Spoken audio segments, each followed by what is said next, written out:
What's going on, everybody? Welcome to lunch break. I am here on my lunch break. Hopefully you're on your lunch break. But then again, who knows these days, right? Most of you guys are working from home.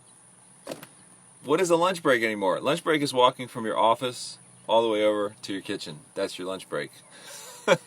Anyway, I am out here. I want to give you guys sort of a visual of where I am. I'm actually out here in the field that is behind our church. Now, it's pretty massive. I know a lot of people that go to CLF may not even know that this is back here. Once I discovered this back here, it was a game changer for me. So a lot of times I'll come back here to pray. I might come back here just to get creative or think. But most of the time I come back here just to stare at the roosters over there. Totally kidding. Here's the deal. We wanted to share with you guys some encouragement. We wanted to share with you guys some good news at noon, so to speak. Things that God has been showing us as a pastoral staff, things that the Lord has been laying on our heart. We thought we would get a chance to share that with you. And so I want to tell you about something that happened to me when I was out here. So a couple days ago, like I said, I'll take the shuttle out here, the shuttle cart, and I will just sort of enjoy the beautiful day and the quiet. Well, I happened to notice that right over here, the gate was open. So, me being the adventurous Floridian that I am, I got in the shuttle and I kept driving. I went through the gate, not realizing that right around this whole area is actually zoned for farm life, right? So we have a horse farm back there. Horse farm, that just sounds weird. It sounds like they're growing horses. There is a horse club back there where kids can come and ride and experience what it feels like, to be a part of the equestrian life. Behind me, there's actually some goats. I think there's some goats. Definitely some goats. There's definitely some goats back there. There's all kinds of stuff back there. The point is, I said, I'm going to go explore. And so I headed out the gate, and I kept driving. I found that there was a whole street back here. And as I started to go down the road, there's something that stuck out to me, just huge. Not like anything I normally would think to see back there. There was a plane sitting in somebody's yard. Now, I'm not talking like a Boeing 747. I'm not talking some massive plane. I'm talking what looks like, a little biplane that you would take, what we call a puddle jumper, right? So I had to investigate, because first of all, I'm realizing there's no way they're landing planes back here behind the church. We don't have an airstrip. In my head, I thought, is this even possible? How are you getting a plane back here? How are you landing a plane back here? My curiosity was piqued. All I could see was the plane. So as I'm getting closer, I'm on the shuttle, and I'm getting closer and closer and closer. Now I'm realizing that this plane has been parked in the front of somebody's yard.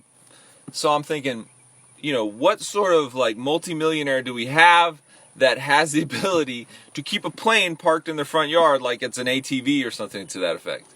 As I got closer, I looked and I realized that the plane had no wings. It was like somebody bought a plane and just took two scissors and cut off the wings and cut off the back wings. And where they had kind of parked it, I thought, wait a minute, this is super odd. It looked almost like they were using this as like a garden planter, because it was sort of walled off. It looked like it was in a garden. It was surrounded by all these plants, and I thought, that is the most interesting yard piece that I've ever seen.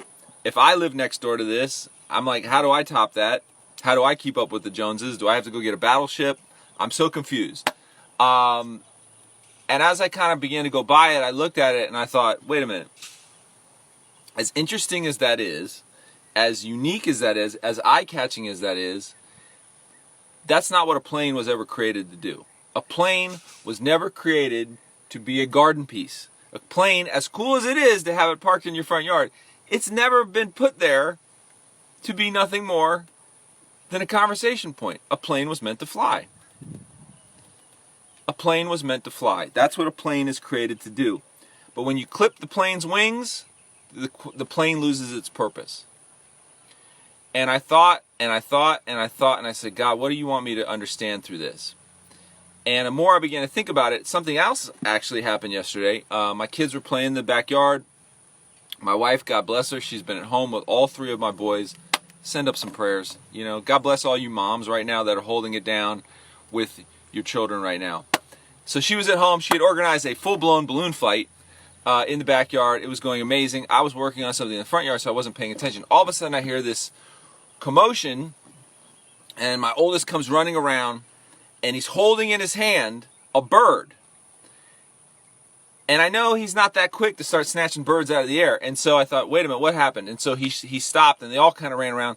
And they said, Dad, we were playing in the backyard, and this bird all of a sudden ran right into the fence. And it's not moving. We think it has a broken leg or a broken wing, and they were holding it. And so you give something like this to a bunch of boys, there's 1,000 things that go on. They're like, oh, can we keep it? Can we nurse it back to health? My other son's like, can we throw it into the canal? Just, if you have boys, you know what I'm talking about here. And then, of course, my sweet, caring, wonderful wife, her mothering instinct kicks in, and we had some bird seed that I think has been sitting in the garage for several years. She starts trying to feed the bird some bird seed. Well, the real reality of this is the bird just sat there. I mean, the bird seed's pelting on its head, XYZ, and it's just sitting there. And so they don't know what to do. And I just kind of said, look, just leave the bird alone for a minute. We'll see what happens. And I thought, if this bird has a broken wing, if you know anything about birds, it's probably over. It's probably a wild bird with a broken wing. It's kind of over for it. And so I didn't want to break that news. And then all of a sudden, as we're having this great debate about the bird just jumps up and takes off, flies away. Now, why am I sharing with you these two stories? Because they're two very similar stories. The plane that was created could never fly because its wings were clipped. The bird, which was created to fly, because of the damage that had happened to it, it was stuck. It wasn't doing what it was called to do. It wasn't doing what it had been created to do. And God shared with me in my spirit a verse that reminded me of all this. It's Isaiah 40, verse 31. It says this, "But those who wait on the Lord shall renew their strength. They will mount up with wings like eagles. They shall run and not be weary. They shall walk and not faint." A bird was created to fly. A plane was created to fly. And you are created to fly. You are created to soar over the things that want to attack your life, attack your situation, the anxiety that we're dealing with right now. All these things want to attack us and keep us grounded. They want to clip our wings, so to speak. But the reality is that God says, when you wait on the Lord, when you let Him renew your strength, you'll mount up on wings like eagles. And I heard somebody share with me about this, about what an eagle actually does, is the eagle actually waits for the updraft. It allows that wind to push it up to where it rises above everything that's below it. And I thought, this is such a great picture of what God does for us. That when anxiety attacks, when stress attacks, when frustration attacks, that's the time when we get to run away and get away with Him, and we renew our strength, and we find that we can rise above. There are situations that I'm sure that you are dealing with right now. There are stuff that you are facing, that you are dealing with right now, that wants to pull you down. It wants to ground you. It wants to clip your wings like that plane. It wants to startle you and stun you like that bird at my house. That's why I come out here. I come out here because no matter what I'm dealing with or facing, this is where me and God get alone. This is our garden in the back of the church. And God has always been in the business of getting us alone in a garden. If you go all the way back to Adam and Eve, where did He put them? He put them in a garden. And it said that every day that God would go and walk with them and talk with them. So whatever you're facing today, whatever you're dealing with, whatever is trying to pull you down, whatever is trying to clip your wings, God is saying, get alone with me, connect with me, press into me. I think it's kind of interesting that even with all this stuff that's going on, how much more extra time do we have? How much more extra time do we have to press in, to understand who He is, to connect with Him? That plane that's down the street right now, it looks cool. It's definitely a conversation piece. But that plane was meant to fly, and so were you. Okay? Shout out to everybody that's been jumping in the chat room. I hope you guys are having an incredible lunch break. I'm having a sad little lunch break. All I have out here is some chips and a Cliff Bar. So I tell you what, I want to ask real quick before I sign off. What are you guys eating today on your lunch break? What's going down as you're watching? Let me know. I'd love to connect with you and see what your lunch is looking like right now. Just type it up. While you're typing this up, I'm going to refuel on this Cliff Bar.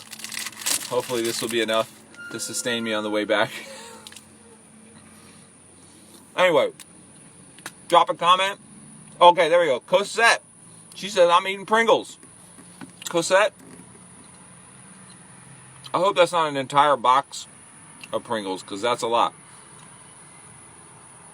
Anyone else think that Pringles feels like it should come with tennis balls?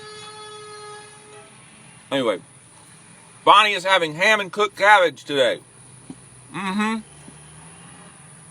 Pastor Dina says he grows beautiful things and often uses manure to do that. That's the part we don't want to talk about, right? Shelby Rapp says, I'm having a Publix sub. Now that's the most Florida thing you could ever eat. Yeah, Publix should still be open. We can still go to Publix. That's awesome. Cosette says, she says, I'm eating half of the Pringles. Half of the Pringles. Okay, that's good. You gotta, portion control, right?